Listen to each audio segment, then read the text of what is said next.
Okay, so get this. You ready for this one? Hit me. We're diving deep into a D&D campaign, Okay. all about the Curse of Strahd. Nice. And the question is, can we untangle these mysteries of Durst Manor Okay. and uncover its connection to Strahd himself? I'm intrigued. These YouTube videos have layers. Layers. Like an onion of intrigue. Oh. And we're peeling back each one. I like it. I like it a lot. So what's so captivating about this particular campaign or this deep dive that we're doing? We're witnessing a dual mystery unfold here. Okay. We're trying to solve the in-game mystery alongside the players. Gotcha. And we're also getting a glimpse into the magic of how a D&D game actually works. All right. How this collaborative storytelling comes to life. I love it. So picture this. Okay. The setting is Barovia, Spooky. shrouded in perpetual gloom, Right. ruled by Strahd von Zarovich Of course. and our players. Yeah. Their characters are drawn to this creepy place by visions and dreams, Oh, interesting. each with their own personal reasons for being there. I see. So that sets up a really intriguing dynamic, right? Right. It's not just about, like, defeating the big bad evil guy. Yeah, I don't know. It's also about each character. Personal journey. Yeah, their personal motivations Yeah. intertwined with the dark forces at play in Barovia. Absolutely. So that's really It cool. adds layers to the narrative. Yeah, like a good novel. Yeah, like a good novel. All right. All right. Buckle up. Okay. Things get interesting quickly. Oh, good. Right off the bat, our adventurers are robbed by a seemingly friendly group of Vistani, the Romani-inspired people of Barovia. Okay. They lose almost all their weapons, Oh, no. which in D&D, Yeah. not a good thing. No, that's not good at all. That's like showing up to a sword fight Right. with a butter knife. With a butter knife, exactly. Yeah. That creates this immediate sense of vulnerability. Right. Of being thrust into a world where trust is a luxury you can't afford. Yeah. And the Vistani, Right. they're known for their trickery Uh-huh. and their connection to the mists Right. that surround Barovia. Yeah. So right away, we're kind of like, are they friend or foe? Exactly. Yeah. Yeah. It's a classic trope in storytelling. Totally. Playing with our perceptions, keeping us guessing. I love it. Yeah. Okay. Right, yeah. So picture this. Okay. The party's traveling along this desolate road. They stumble upon a dead man. Looks like he was run to death. Yikes. Which, pretty terrifying on its own. Yeah, that's pretty spooky. But there's another character already on the scene. Oh, okay. An elf named Lohan. Lohan, okay. And he's looting the body. Looting the body? Finds a compass and a note with tally marks on it. So this is where the breadcrumbs start to appear. Right. The compass points towards a tree. Yes. With matching tally marks. Uh-huh. And an arrow carved into it. Okay. It's like a scavenger hunt designed by a serial killer. Right. So who was this man? Exactly. And what was he trying to communicate? Yeah. It's a classic mystery hook, drawing the players and us deeper into the intrigue. And as if things weren't spooky enough. Oh, no. They reach this imposing gothic manor. Okay. Durst Manor. Durst Manor. They hear crying coming from a nearby barn. Oh. But the wolves that were hot on their trail are suddenly nowhere to be seen. Interesting. Like something's holding them back. Yeah, this is where the setting really starts to set the mood. Yeah. The wolves, Right. a constant threat in Barovia, symbols of the wild, untamed nature of this place. Yeah. But something's different here. Something's repelling them. Yeah. Is it a protective force or something more sinister? Ooh, I like it. This unseen barrier adds to the sense of mystery and danger surrounding the manor. Okay. Okay. So, classic horror movie trope alert. Uh-oh. The party decides to split up. Oh, no. Half go to search the barn for the source of the crying. Right. The other half head to the tool shed, hoping to find some, actual weapons. Right, of course. Yeah. Splitting up in a haunted gothic manor. I know. What could possibly go wrong? Right.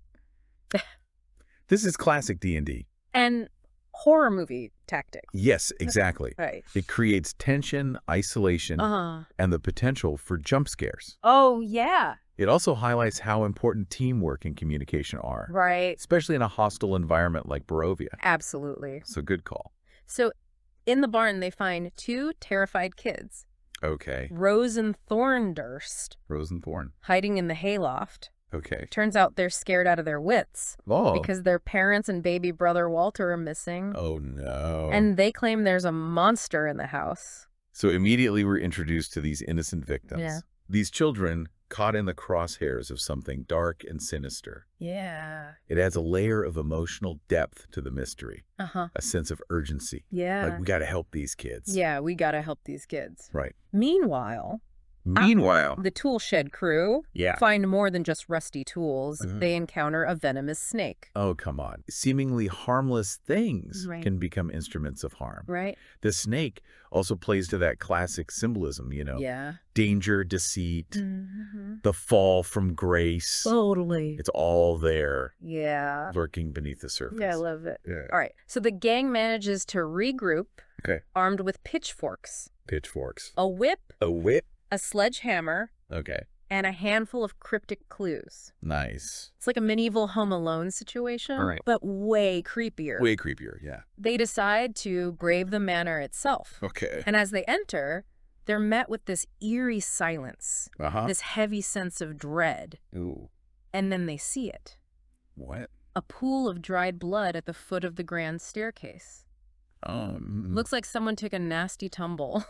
The blood is a stark reminder of the violence that permeates this place. Yeah. It foreshadows the dark secrets hidden within the manor's walls. Right. It's a visual cue, a visceral reminder that something terrible has happened here. Yeah, and it only gets weirder from here. Okay. In the living room, there's this grand portrait of the Durst family. Okay. Gustav, Elizabeth, Rose, Thornbolt, and little Walter. Okay. But the inscription, it dates the portrait back to September 1546. Wow. That's over 200 years ago. Time warp alert. Right. This immediately introduces a supernatural element. Right.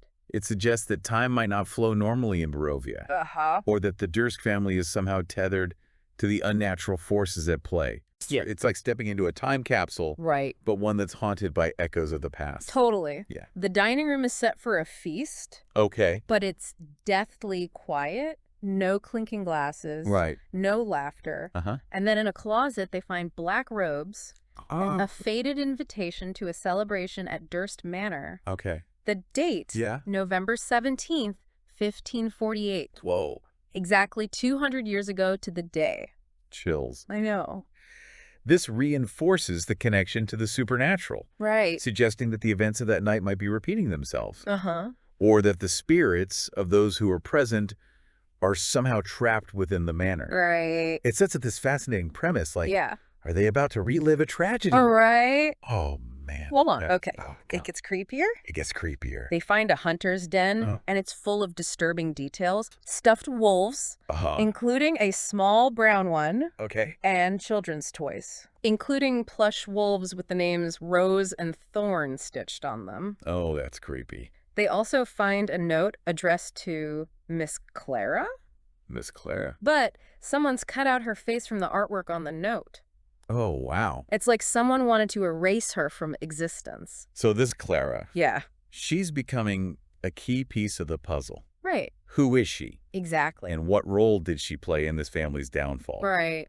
The defaced note suggests that someone wanted to silence her, to hide her connection to the Dursts. Right. It's a classic red herring. Totally. Making us question everything we think we know. Yeah. Okay. And wait till you hear this. Okay. They find a hidden stash in the pantry. Okay. A bottle of wine. Okay. Lace with the initial K. Okay. A vial of a strange brown powder. Interesting. And a wilted sunflower bouquet tied to a scroll with a love note signed G. Ah, the love note. It's like a soap opera, but with way more ghosts. But with way more ghosts. Yeah. This suggests that Gustav Durst was romantically involved with someone other than his wife. Right. The hidden nature of these items suggests an affair. A forbidden romance. Yeah. The K on the lace. Right. Could that be Clara? Oh, okay, get this. Okay.